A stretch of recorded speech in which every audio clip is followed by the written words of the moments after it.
제33장.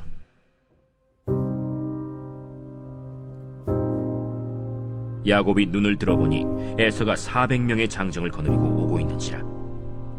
그의 자식들을 나누어 레아와 라헬과 두 여종에게 맡기고 여종들과 그들의 자식들은 앞에 두고 레아와 그의 자식들은 다음에 두고 라헬과 요셉은 뒤에 두고 자기는 그들 앞에서 나아가되 몸을 7번 땅에 굽히며 그의 형 에서에게 가까이 가니 에서가 달려와서 그를 맞이하여 안고 목을 어긋맞추어 그와 입맞추고 서로 우니라.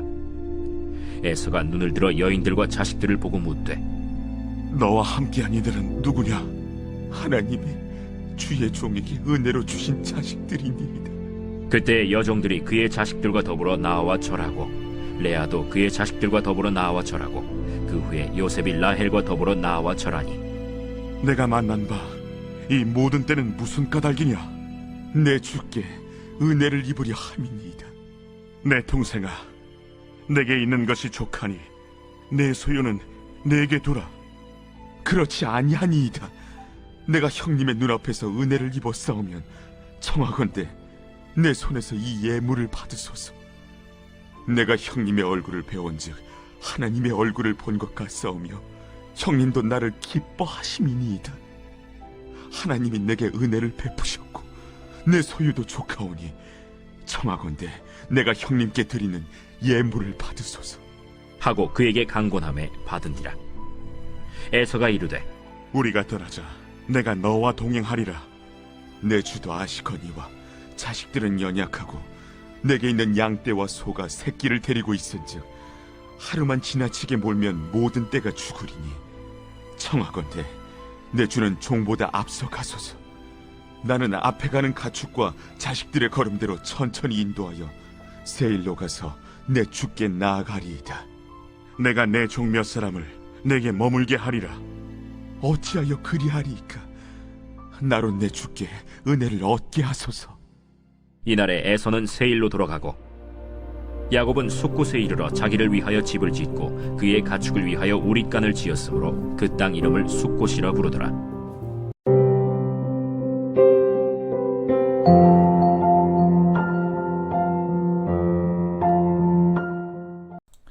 여러분 반갑습니다. 오늘도 큐티로 여는 기막힌 하루입니다. 본문 말씀 창세기 33장 1절부터 17절의 말씀입니다. 간밤에 벌어졌던 하나님과 야곱의 씨름의 사건은 이 야곱의 인생에 큰 전환점이 되었습니다. 하나님께서 야곱의 허벅지 관절을 치셔서 꺾이게 하는 그 순간, 야곱이 평생 믿고 의지하며 살았던 그의 의지와 열심, 그리고 방법과 수단이 함께 꺾이는 순간이었습니다. 이제 야곱은 하나님과의 씨름을 통해 사기꾼 야곱에서 하나님의 사람 이스라엘로 새 이름을 받고 거듭났습니다. 물론 여전히 야곱이 가야 할 거룩의 여정은 많이 남아 있습니다. 그러나 그가 하나님을 인격적으로 만나는 오늘 이 사건은 그에게 뚜렷한 변화를 일으켰습니다. 자, 야곱이 하나님을 만나 변화된 그 흔적들이 무엇이 있습니까?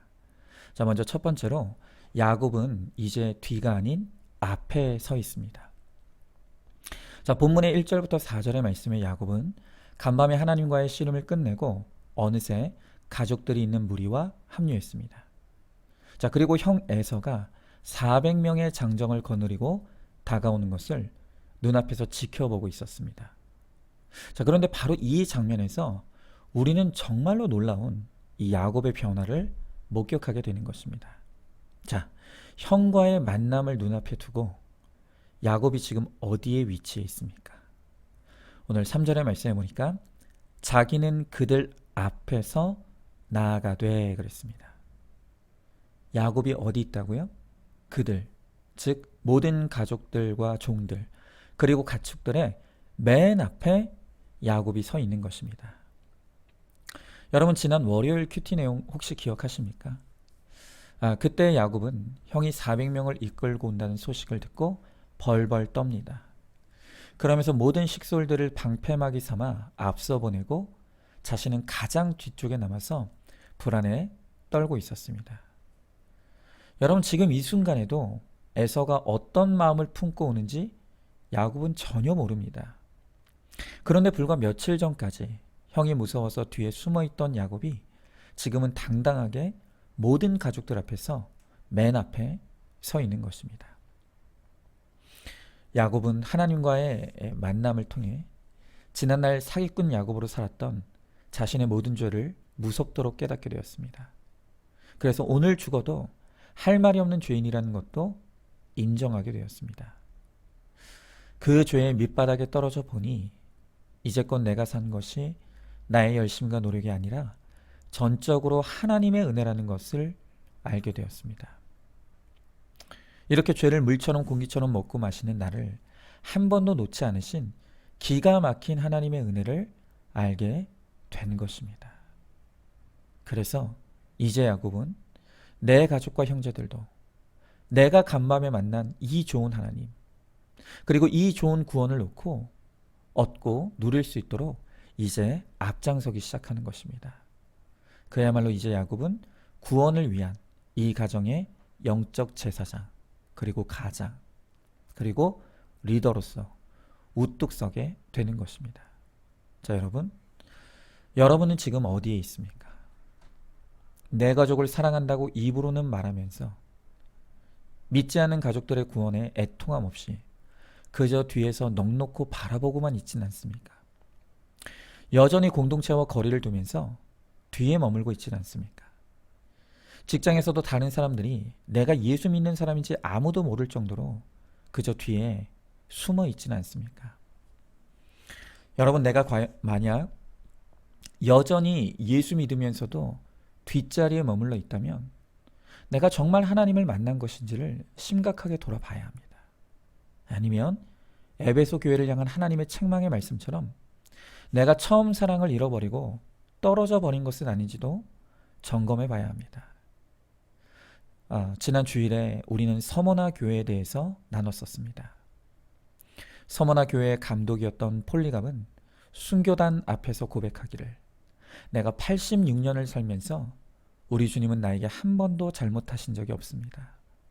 그런데 내가 어떻게 주님을 모른다고 할 수 있겠습니까? 라고 고백합니다.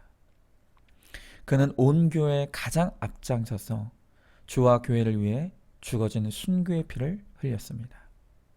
그리고 그의 순교가 서머나 교회의 믿음의 유산이 되어서 서머나 교회는 끝까지 칭찬듣는 하나님의 교회로 서게 된 것입니다. 여러분, 우리도 마찬가지입니다. 폴리갑뿐만이 아니라 하나님은 우리에게도 단 한 번도 잘못한 적이 없으십니다. 이제껏 나 같은 죄인을 사랑하시고 나 같은 자에게 구원의 은총을 베풀어 주셨습니다. 그렇다면 이제 우리도 뒤에 숨어있던 야곱이 이제 구원을 위해 앞장서는 이스라엘이 된 것처럼 우리도 우리 가정의 영적 제사장과 가장, 그리고 리더가 되어서 내 가정, 내 목장, 내 교회, 내 직장의 구원을 돕는 일에 앞장서야 하는 것입니다.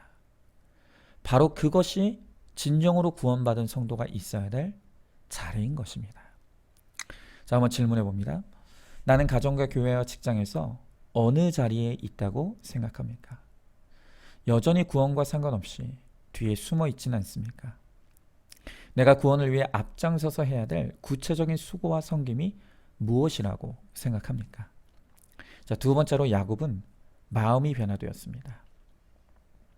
자, 야복강 이전의 야곱은 형 에서에게 주의 종이라고 부르면서 예물을 준비해 바치려고 했습니다. 자, 그런데 야복강 이후에도 여전히 야곱은 형을 향해 주의 종이라고 합니다. 그리고 여전히 예물을 바치고 있습니다. 자, 언뜻 보면 야복강 이전의 야곱이나 이후의 야곱의 태도에서 별로 달라진 것이 없어 보입니다. 그러나 야곱이 눈에 보이는 모습은 달라진 것이 없어 보이지만 야곱의 가장 근본적인 변화는 바로 마음의 변화입니다.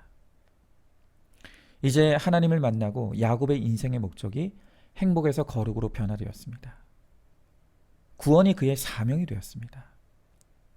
이렇게 인생의 목적이 변화되니 형에게 드리는 예물도 전에는 내가 살기 위해 갖다 바치는 예물이었다면 이제는 내가 받은 은혜를 나누고자 하는 섬김의 예물로 의미가 바뀌었습니다.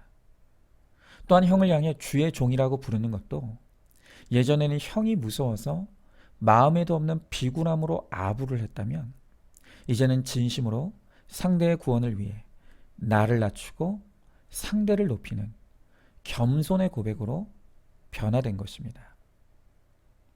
이렇게 똑같은 행위라고 해도 우리의 마음과 목적에 따라 그때는 틀렸지만 지금은 맞을 수가 있는 것입니다.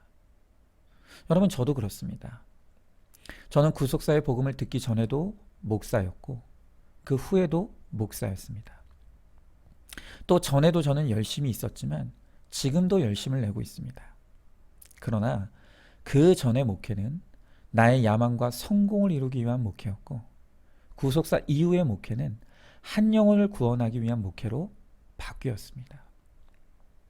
또한 과거의 나의 열심은 내 인정과 칭찬을 위한 열심이었다면 지금의 저의 열심은 하나님의 영광을 위한 열심이 되고 있습니다. 여러분, 그것뿐만이 아닙니다. 저는요, 목사치고는 제 외모에 꽤나 신경을 많이 쓰는 편입니다. 그래서 제 머리 스타일, 또 쓰는 안경, 또 입는 옷과 신발까지 저는 신경을 많이 쓰는 편입니다. 그것은 구속사 전에도 그랬고 지금도 그렇습니다. 근데 여러분, 구속사를 알기 전에는 제가 그렇게 외모를 치장하고 꾸몄던 이유가 제 자신을 돋보이기 위해 신경 썼을 뿐입니다. 그러나 구속사를 깨달은 지금은 제가 전하는 이 복음과 주님을 부끄럽게 하지 않기 위해 외모를 단정히 하는 일에 힘을 쓰는 것입니다. 바울은요, 고린도전서 10장 31절에서 말하기를 그런즉 너희가 먹든지 마시든지 무엇을 하는지 다 하나님의 영광을 위하여 하라 그랬습니다. 여러분, 그렇습니다. 내 인생의 목적에 따라서 나의 마음에 따라서 내가 먹고 마시는 모든 것이 하나님의 영광을 가릴 수도 있고요. 또 똑같은 것을 먹고 마시더라도 그것이 하나님의 영광을 드러내는 일이 될 수가 있다는 것입니다. 오늘 여러분은 나의 내면에 무엇이 있는지를 잘 묵상해 보기 바랍니다. 무엇을 위해 그렇게 열심히 살고 있습니까? 무엇을 위해 그렇게 열심히 가꾸고 있습니까? 무엇을 위해 그렇게 열심히 헌신하고 봉사합니까? 혹시 그 마음 안에 내 영광, 내 칭찬, 내 인정을 바라는 마음이 있지는 않습니까? 그렇기 때문에 사람들에게 합당한 인정과 칭찬을 받지 못하면 분이 나고 억울하진 않습니까? 여러분, 그렇다라고 한다면 그 모든 열심과 성실과 충성은 오로지 헛되고 헛되며 헛되고 헛되니 모든 것이 헛된 허무한 것이 될 뿐입니다. 그러나 내 마음이 하나님의 영광을 바라고 내 목적이 거룩이 되며 구원이 나의 사명이 될 때 비록 사람의 인정과 칭찬이 돌아오지 않더라도 내가 하는 일 사람 앞에서 드러나지 않더라도 주님은 내 수고와 헌신과 섬김을 알고 계시고 또한 주님이 나를 통해 반드시 구원의 아름다운 열매를 맺게 해 주실 것입니다. 자, 한번 질문해 봅니다. 나의 마음의 동기와 목적은 내 영광입니까? 하나님의 영광입니까? 똑같은 일을 하더라도 나의 마음의 동기에 따라 그때는 틀리고 지금은 맞을 수 있다는 것을 깨닫습니까? 무엇을 하든지 하나님의 영광을 위해 하면 사람이 모를지라도 하나님이 알아주시고 구원의 열매를 맺게 하실 것을 믿습니까? 자, 마지막 세 번째로 야곱은 인생의 방향이 변화되었습니다. 자, 오늘 12절 이하의 말씀에서 야곱과 에서는 뜨거운 용서와 화해의 눈물을 흘렸습니다. 그리고 에서는 동생에게 자신이 사는 곳에 함께 가서 살 것을 청합니다. 자, 그런데 어찌된 일인지 야곱이 에서와 화해는 했지만 함께 살기를 거절합니다.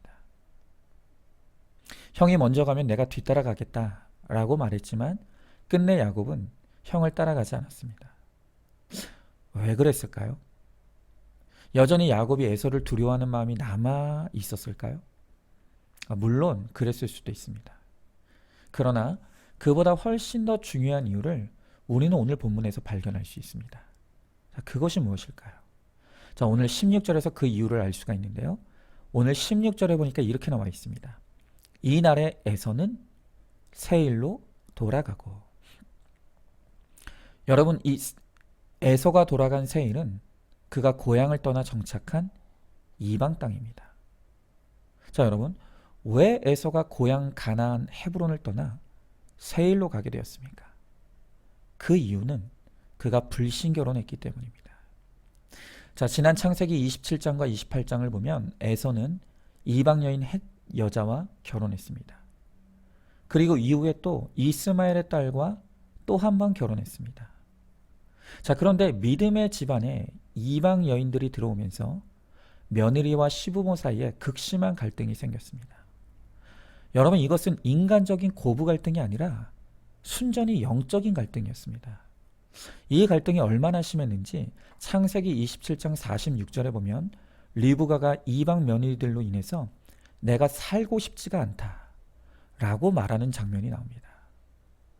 자, 여러분, 그런데 이러한 갈등 과정에서 에서가 한 일은 불신자 아내들을 전도하고 회심시키는 것이 아니라 자신이 아내들과 함께 믿음의 땅을 저버리고 떠나버리고 말았던 것입니다.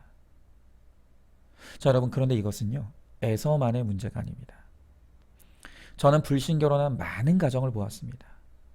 그리고 불신 결혼의 결과로 신자가 불신자를 전도하는 것보다 불신 배우자로 인해 신자가 믿음을 포기하는 것을 훨씬 더 많이 보았습니다. 여러분, 그것은 그럴 수밖에 없습니다. 우리 인간의 본성이라는 것이 기본적으로 하나님을 반항하는 마음이 있습니다. 그렇기 때문에 신자와 불신자가 결혼하게 될 때 불신자를 믿게 하는 것보다 신자가 믿음을 포기하는 일이 훨씬 더 쉽게 일어날 수밖에 없는 것입니다. 여러분, 바로 이러한 이유로 불신 결혼이 절대로 안 된다고 말씀드리는 것입니다. 불신 결혼으로 인해 일어나는 문제는 단순히 하나님을 믿느냐 안 믿느냐, 이 종교의 차이가 아닙니다. 이 믿음의 차이가 가치관의 차이를 만듭니다. 삶의 방식의 차이를 만들고 삶의 목적과 방향의 차이를 만듭니다. 그러니까 불신 결혼은 하나도 맞는 것이 없는 것입니다. 바로 그러한 이유로 예수님은 믿는 자와 믿지 않는 자가 멍에를 함께 맬 수 없다라고 분명하게 말씀하시는 것입니다. 여러분, 야곱은 이미 불신자가 되어버린 형의 영적인 상태를 금방 알아챘습니다. 그래서 비록 형을 사랑했고 그 형의 영혼을 불쌍히 여길지라도 그와 함께 살 수는 없다는 것을 안 것입니다. 그래서 한 공간에 함께 사는 것을 야곱은 거절할 수밖에 없었던 것이죠. 물론 야곱이 그렇다고 해서 곧바로 이삭이 있는 헤브론으로 돌아간 것도 아닙니다. 그는 중간에 숫곳 세겜 땅에 정착합니다. 그래서 이제 보게 되겠지만 야곱도 잊지 말아야 될 곳에 정착하다가 아주 큰 시련을 겪고 나서야 완전히 믿음의 땅으로 돌아갑니다. 그러나 어쨌든 하나님과 반대로 걸어가던 삶을 회개하고 유턴하여서 믿음의 땅으로 거룩을 향해 점점 야곱은 가까이 가고 있는 것입니다. 여러분, 회개란 메타노이어, 즉 삶의 방향이 바뀌는 것을 의미한다고 했습니다. 이 땅의 행복, 나의 행복만을 추구하며 죄악을 향해 살아가던 우리의 삶의 방향이 유턴하여 거룩을 향해 가고 천국을 향해 순례길을 가게 되는 것, 바로 그것이 성도의 삶의 방향입니다. 여러분, 우리가 야곱을 보듯이 하나님은 택자가 세상으로 떠나려가는 것을 절대로 내버려 두지 않으십니다. 하나님이 사기꾼 야곱의 인생에 더한 사기꾼 라반을 붙이셔서 그가 죄악의 땅에서 돌이키도록 다루시고 연단하시는 것을 우리가 보지 않습니까? 여러분, 우리의 본향은 천국입니다. 우리 인생의 방향은 거룩입니다. 그런데 우리가 가야 할 그 길에서 벗어나고 방황하면 하나님은 우리 구원을 위해 어떤 수단과 방법이라도 동원하셔서 우리를 반드시 돌이키게 하십니다. 물론 그것이 놀라운 하나님의 은혜죠. 그러나 그렇게 돌이키기까지 우리가 감당해야 될 고생과 고난은 너무나 힘들고 고통스러운 것입니다. 그러므로 이제 우리는 내 인생의 길과 방향이 거룩과 구원인 것을 확실히 깨닫고 말씀과 공동체에 꽉 묶여서 함께 걸어가므로 마지막까지 승리하는 저와 여러분 우리 모두가 될 수 있기를 주님의 이름으로 축복합니다. 자, 한번 질문해 봅니다. 하나님의 말씀을 어기고 선택한 불신 결혼으로 어떤 수고와 고생을 하고 있습니까? 택자가 믿음의 길에서 벗어날 때 혹독한 고난과 고통을 통해서라도 돌이키게 하시는 것이 하나님의 은혜와 사랑이라는 것을 알고 있습니까? 말씀과 공동체에 붙어 있는 것이 구원받는 지름길임을 알고 있습니까? 자, 오늘도 5월 11일 보석상자입니다. 매일 외로워 못 살겠어 하고 있으면 다른 사람이 그 사람만 봐도 막 외로움이 따라와서 싫습니다. 그래서 불행한 너와 불행한 내가 만나면 불행한 우리가 될 수밖에 없습니다. 아멘. 우리 함께 기도하겠습니다. 하나님, 오늘 야곱과 에서의 뜨거운 화해와 눈물을 봅니다. 하나님께서 야곱의 인생을 돌이켜 그를 거룩과 구원의 길로 가게 하시기까지 하나님은 야곱과 씨름하시고 그를 끝까지 붙드시고 그의 고집과 그의 아집을 꺾어내셔서 오늘 결국에는 주의 길로 인도하시는 하나님의 열심을 보게 됩니다. 주님, 이젠 우리도 주님 앞에 더 이상 의미 없는 씨름을 하지 않게 하시고 온전히 주님의 사랑에 매이고 꺾여서 주님이 인도하시는 그 거룩의 길을 따라 나의 십자가를 지고 잘 따라갈 수 있게 하여 주시옵시고, 그래서 마지막 그 구원의 순간까지 오직 주님과 함께 동행하는 우리 모두가 되게 하여 주시옵소서. 우리 주님께서 반드시 그렇게 하여 주실 줄 믿사오며 사랑이 많으신 우리 예수님 이름 받들어 기도드리옵나이다. 아멘. 오늘도 큐티로 기막힌 하루를 살아내는 하늘가족 공동체 우리 모든 성도님 되시기를 주님의 이름으로 축복합니다.